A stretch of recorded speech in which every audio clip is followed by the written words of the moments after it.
सुनिए, देखिए, समझिए सनातन सत्य। जैसी दृष्टि वैसी सृष्टि, दृष्टि विज्ञान। कुदरत, कुदरती रचना एवं कुदरत के कानून से शाश्वत सुख की प्राप्ति। जोधपुर के परम पूज्य महात्मा उपासक प्रोफेसर डॉक्टर सोहन राज तातेड़ के निर्देशन में सनातन सत्य। जैसी दृष्टि वैसी सृष्टि, दृष्टि विज्ञान।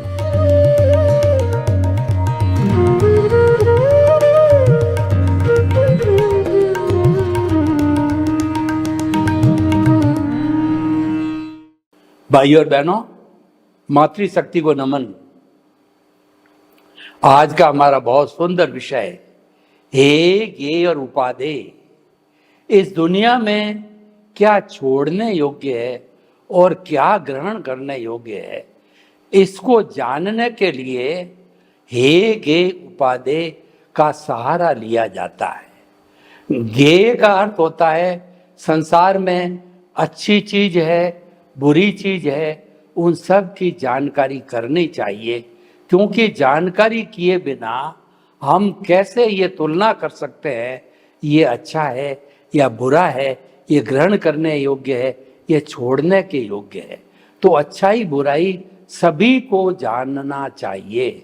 और हमारा जो हृदय है, इसके अंदर अच्छाई बुराई हर क्षण साथ रहती है। उसकी एक ही लाइन ऑफ डिमार्केशन है। कभी बुरा विचार आता है वह बुराई हो गई, कभी अच्छा विचार आता है वो अच्छाई हो गई। हालांकि अच्छा या बुरा विचार आना हमारे हाथ में नहीं है, वो तो उदय और प्रारब्ध के अधीन है, उसी से आता है। वो हमारा डिस्चार्ज भाव होता है, वो कुदरत के अधीन होता है। लेकिन फिर भी जो है उसके अनुरूप जो है हमको परिणाम मिलता है, क्योंकि वो परिणाम है तो परिणाम देता ही है। तो इसीलिए हमें तीनों को हम एक एक करके समझेंगे। तो पहले गे का अर्थ होता है ये दुनिया द्वंद्वात्मक है, मुख्यतः दो पदार्थों से बनी होती है, दिन रात, ज्ञान अज्ञान, स्त्री पुरुष, अच्छा बुरा, नर मादा इत्यादि इत्यादि। दो से जो है डिस्टिंक्शन होता है और एक का अस्तित्व दूसरे के जो है की जानकारी होने से ही होता है। हम जो है वो दिन कब कहते हैं, जब हमारे रात देखी हुई होती है तभी हम उसको दिन कहते हैं, प्रकाश हो जाता है। और प्रकाश जब सूर्योदय होता है तो उसको दिन क्यों कहा जाता है कि हम रात को जानते हैं। इसीलिए दोनों चीजों को जानना है गे। तो वो जानना हर प्राणी के लिए बहुत ही जरूरी है। ऐसा नहीं है, कई बार क्या होता है ये तो बुरी चीज है, हमारे जानने की आवश्यकता नहीं, लेकिन इसमें बुराई क्या है वो हमें अच्छी तरह से समझना चाहिए, तभी हम उसको अपनाएंगे या छोड़ेंगे। दूसरा जो है वो है दो गेय, यानी जब हमने ये अच्छी तरह से जानकारी कर ली ये रास्ता गलत दिशा में जाता है और ये व्यक्ति जो है बुरी संगत का व्यक्ति है, ये व्यसनी व्यक्ति है, हमने जानकारी कर ली है तो उसकी संगत नहीं करना, बुरी चीज की, बुरे लक्षण की संगत न करना, उसको छोड़ना है, वो हे कहलाता है। यानी बुराई बुराई को छोड़ते चलो, उसको हे करते चलो। हे का मतलब छोड़ते जाओ। और उपादेय का अर्थ होता है ग्रहण करने वाला, ग्रहण करना। यानी कि देखिए जीवन के अंदर honesty is the best policy. किसी में गुण होता है तो वह गुण हमें लेना चाहिए। और जो early to bed and early to rise is a sign of the good health, ये हमें अपनाना चाहिए, ये उपादेय है। और दूसरा क्या है कि अपनी बुद्धि को जो है वो जो है अच्छा उपयोग करना, सुबुद्धि बनाना, पॉजिटिव थिंकिंग करना, किसी का अहित न करना, राग द्वेष न करना। तो ये जो है ये उपादेय है, ये हमें ग्रहण करना चाहिए। और वही बुद्धि जो है हमको भटकाती है, हमको राग द्वेष में डाल दी जाती है, तो राग द्वेष स्थिति को हमें छोड़ना चाहिए। तो इसीलिए हे और गे को हमें अच्छी तरह से समझना है। जो चीज लाभकारी है, जो चीज गुण वाली है, उसको तो उपादेय करो, और जो अवगुण वाली है, वो हमारे को नुकसान पहुंचाने वाली है, उसको हे करो। तो हमारे पूरे जैन दर्शन के अंदर सारी जितने भी तत्व है उनको 9 बातों में समेटा गया है। जीव, अजीव, पुण्य, पाप, आश्रव, संबर, निर्जरा, बंध और मोक्ष, ये 9 तत्वों की अवधारणा होती है।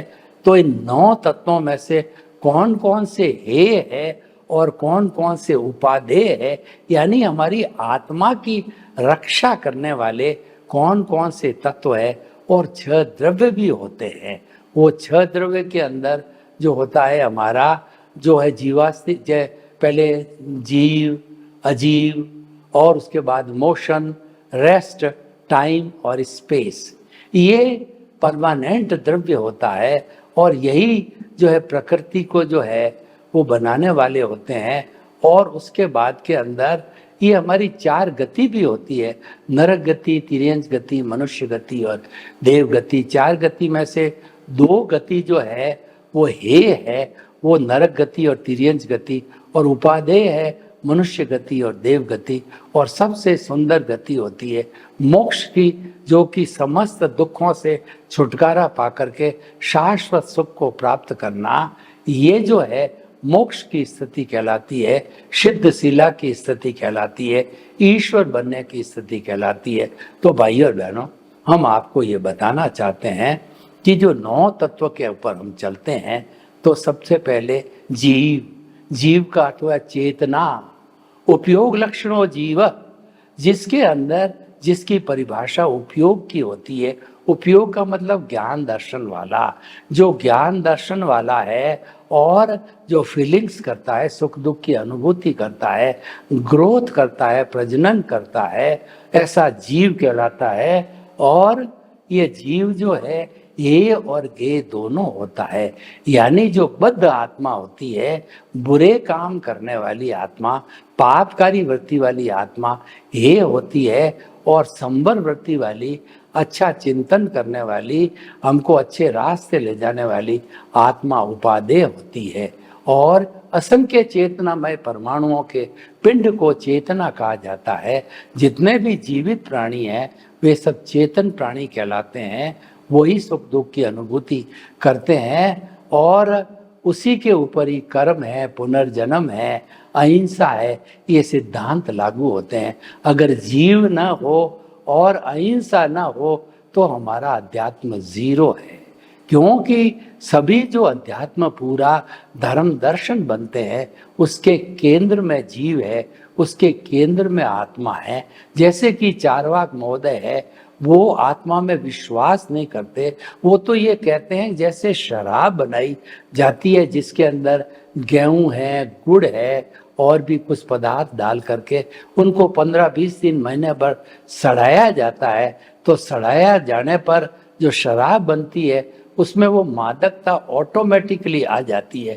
मादकता लाने के लिए शराब नहीं बनाई जाती है।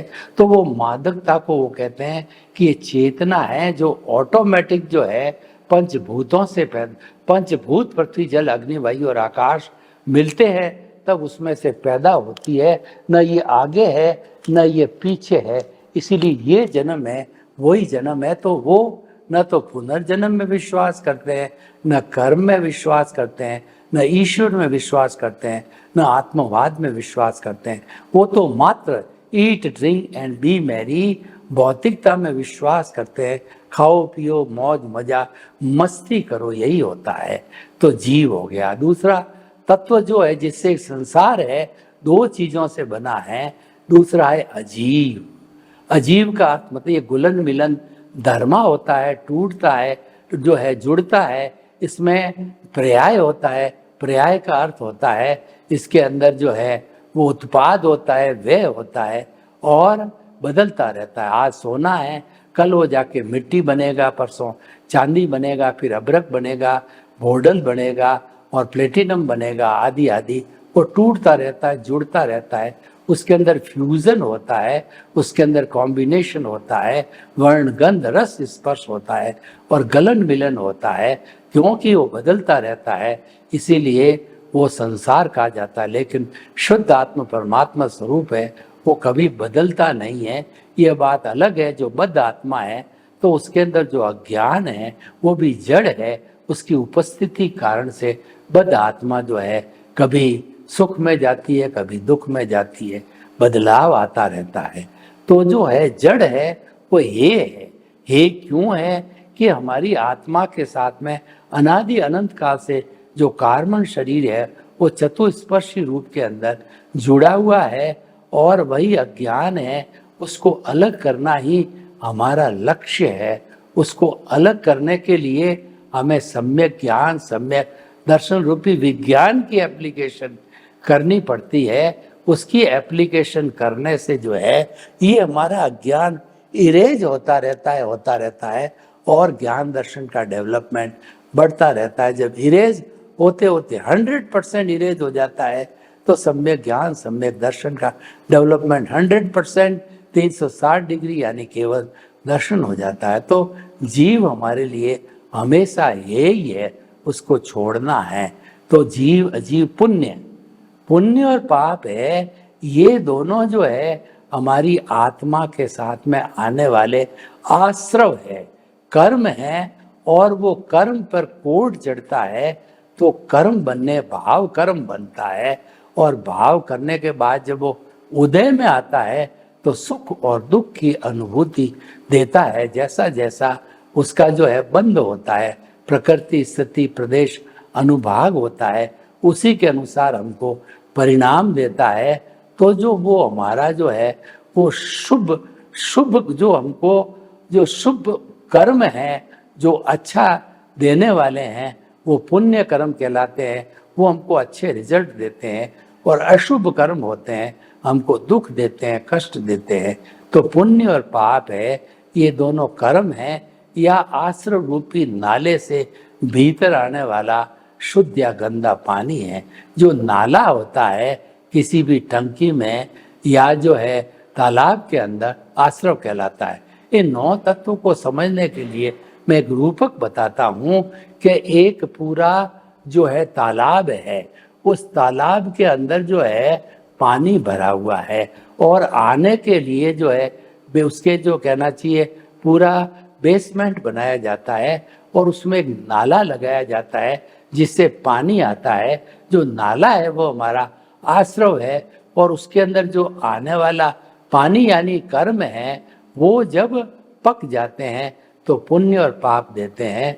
और जो है वो हमारा इसके साथ में पानी और तालाब एक में एक होता है, वो बंद है। और इस भरे हुए तालाब में से पानी को रोकना है, यानी उस नाले को बंद करना है, ये संवर है। और पानी पड़ा है उसको बाहर उलीचना है, उसको बाहर डालना है, पंप लगा करके। निर्जरा है dissociation of the karma from the soul और from the karmic body is called the निर्जरा।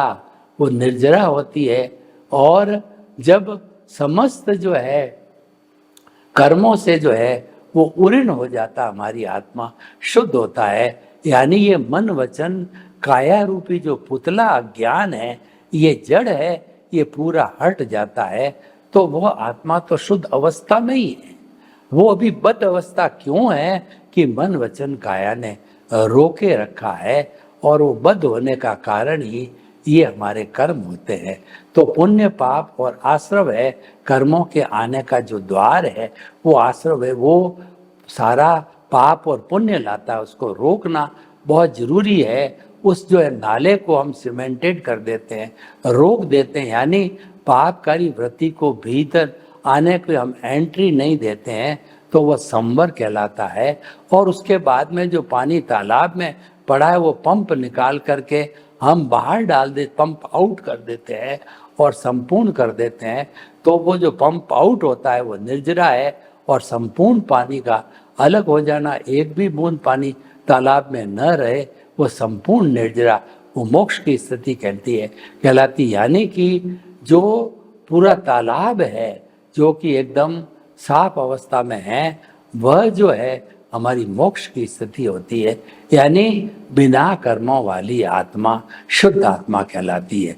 तो भाई और बहनों, देखिए, हमने तो जीव की अशुभ प्रवृत्ति को जो है हमने उपादेय माना, शुभ प्रवृत्ति को उपादेय माना, जड़ है वो हे है, वो हमारा पुद्गल है वो हे है, तो हमारा जीव अजीव है पुण्य और पाप, क्योंकि दोनों जो है ये भी सुख दुख देने वाले जड़ परमाणु हैं, तो ये भी हे है, इनको छोड़े बिना हम मुक्ति को प्राप्त नहीं हो सकते। तो जीव अजीव पुण्य पाप और आश्रव एकांत रूप से पाप है, जो कर्म के आना का द्वार है, तो वह तो एकदम हे हो गया। और इस द्वार को रोकते हैं, संवर कहलाता। संवर एक प्योर निर्जरा है। भगवान ने संवर और निर्जरा दो धर्म बताए। संवर जो होता है वो आश्रव यानी आने वाले कर्मों के द्वार को बंद कर देना संवर कहलाता है।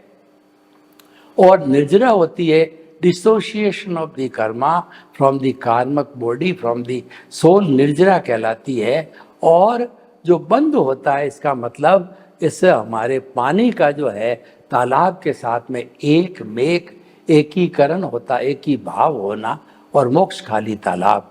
तो इस तरीके से मोक्ष है हमारा, उपादेय है, बंद है वो हे है, और निर्जरा है, उपादेय है, संवर उपादेय है। तो उपादेय कौन से पदार्थ हुए? संवर, निर्जरा, मोक्ष और आत्मा की शुभ प्रवृत्ति। तो भाई और बहनों, इन सब को जानने से हम सनातन सत्य की ओर आते हैं। ये इसीलिए बताया गया भूमिका के रूप में, ताकि आपको सनातन सत्य आराम से समझ में आवे, क्योंकि हमारा लक्ष्य बन गया शाश्वत सुख की नींव लगाना। उसके लिए हम आपको सनातन सत्य देते हैं। सनातन सत्य सिद्धांत के ऊपर आधारित होता है। ये यूनिवर्सल ट्रूथ है, सार्वभौम सत्य है, ultimate reality of this universe है। और इसमें हम आपकी रॉन्ग बिलीफ को समाप्त करके आपको राइट बिलीफ देते हैं, यानी मिथ्या ज्ञान, मिथ्या दर्शन, मोहनीय कर्म को हटा के सम्यक ज्ञान, सम्यक दर्शन आपके साथ में जोड़ते हैं। तो ये हमारी रॉन्ग बिलीफ को समाप्त करना, और ये सम्यक ज्ञान, सम्यक दर्शन की जब एप्लीकेशन होती है, तो ये हमारा आर्ट ऑफ द विजन है, जिसका अर्थ है कि दृष्टि बदलना, सृष्टि नहीं बदलनी। हम जो है दृष्टि बदलने की करते हैं। सृष्टि जो मन वचन काया, ये सृष्टि है।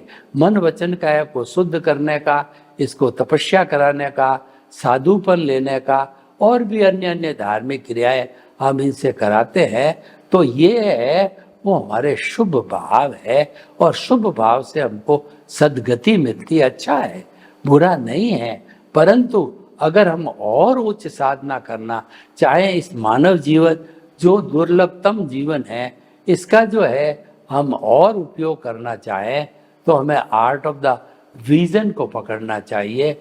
आर्ट ऑफ द विजन का अर्थ ये हुआ कि आप जो है वो अपने मिथ्या ज्ञान, मिथ्या दर्शन को छोड़ करके उसकी जगह सम्यक ज्ञान, सम्यक दर्शन, जो हमारे ईश्वर के लक्षण हैं, ईश्वर के गुण हैं, उनकी भजना करो, उनकी तरक्की करो, और उनके बारे में विचार विमर्श करो।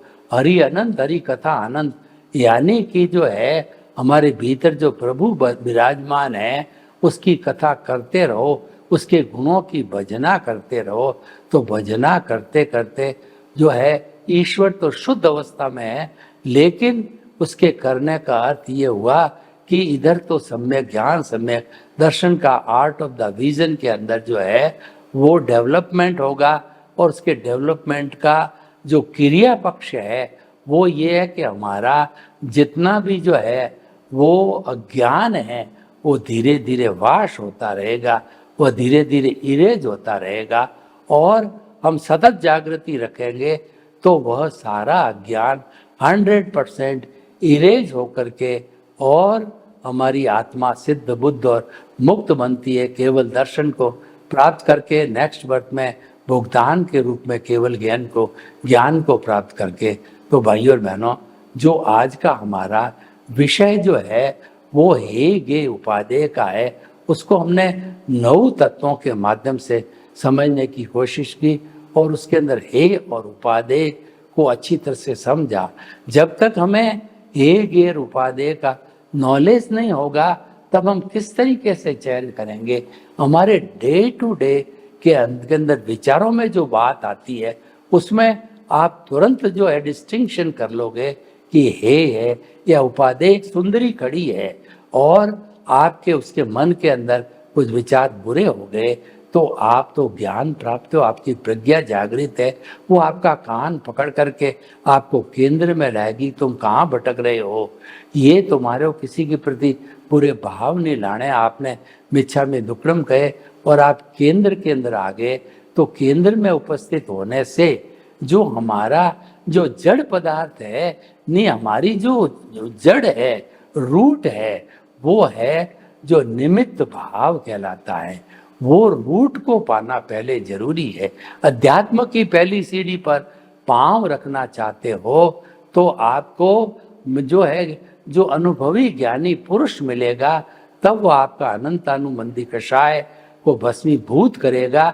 यानी कि वो आपको जो है वो बना देगा अपने निमित्त के रूप के अंदर और आपका जो कर्ता भाव है उसको तिरोहित कर देगा, उसको हटा देगा। उसके बाद में आपकी तरक्की होती रहेगी। वो रूट है। किसी भी पौधे का अगर रूट मौजूद होता है और वो सजीव है, यानी कि उसके अंदर अभी जो ग्रोथ होने की क्षमता है, तो पौधा फिर से ग्रोथ हो जाएगा। तो भाई और बहनों, जो आज का हमारा हे गे उपादेय जो एपिसोड है उसमें सबसे पहले हमारे व्यवहार जगत में और निश्चय जगत के अंदर कौन सी बुराई है, कौन सी अच्छाई है, उसको जानना है।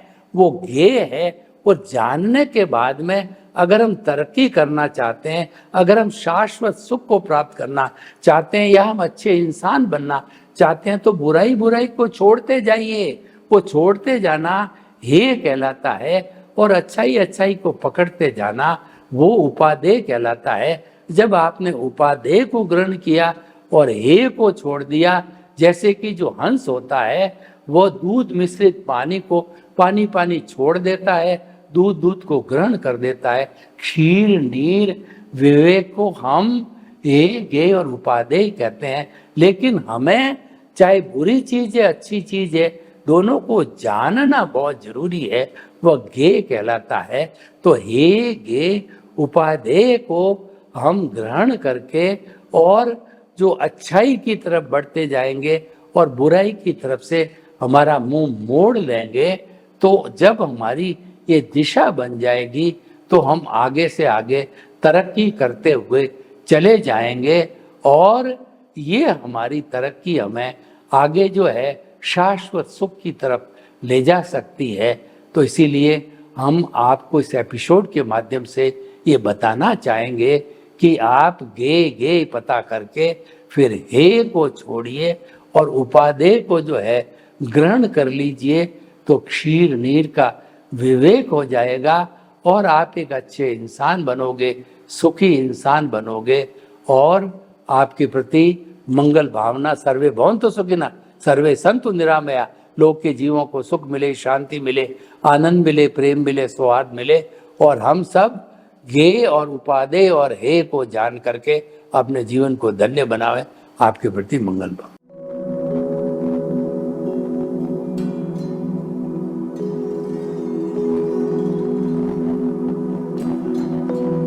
एक ऐसा अंतर्राष्ट्रीय ख्याति प्राप्त मानव जो गुरु प्रेरणा से पिछले 20 वर्षों से वानप्रस्थ जीवन जीते हुए 24 घंटे मानवता की सेवा में संलग्न है। एक ऐसा मानव जो अभी राष्ट्रीय, अंतर्राष्ट्रीय टीवी चैनलों पर 7,500 एपिसोड के माध्यम से सनातन सत्य, आत्मविज्ञान एवं पुनरुत्थान व्यवहार एवं निश्चय जगत के जीवनोपयोगी विषयों पर हृदय स्पर्शी प्रवचन कर चुका है। उस मानव का नाम है महात्मा उपासक प्रोफेसर डॉक्टर सोहन राज तातेड़। प्रोफेसर तातेड़ द्वारा योग, दर्शन, शिक्षा विषयों पर रचित पीएचडी स्तर के 250 शोध ग्रंथ भारत के 100 प्रतिष्ठित विश्वविद्यालयों में शोधार्थी पढ़ रहे हैं तथा वे सभी शोध ग्रंथ वहां की सेंट्रल लाइब्रेरियों में उपलब्ध हैं। महात्मा सोहन राज ने अभी तक हजारों स्कूलों, कॉलेजों, विश्वविद्यालयों एवं संस्थाओं में सेमिनार, वर्कशॉप, कैंप लगाकर लाखों विद्यार्थियों को योग, दर्शन, शिक्षा का प्रशिक्षण देकर उन्हें सुसंस्कारित किया। डॉक्टर तातेड़ ने भारतीय संस्कृति उत्थान के 4000 से अधिक समसामयिक विषयों पर आर्टिकल लिखकर ऑनलाइन जर्नल, पत्रिकाओं, वेबसाइट्स पर प्रकाशित किया, जिसका उपयोग लाखों पाठक कर रहे हैं। उपासक तातेड़ के 5000 से अधिक आज का सुविचार, आज का शुभ संदेश, आज का मंगल भावना योग आदि चिंतन websites, Twitter, blogger, Facebook, YouTube माध्यमों से लाखों लोग अपना जीवन निर्माण कर रहे हैं। मानवता के मसीहा ऐसे महामानव महात्मा सोहन राज तातेड़ के प्रोफाइल को अभी तक विश्व के 20 लाख दर्शक यूट्यूब पर, 12 लाख गूगल पर एवं लाखों दर्शक फेसबुक, ब्लॉगर, ट्विटर और इंस्टाग्राम पर देख चुके हैं।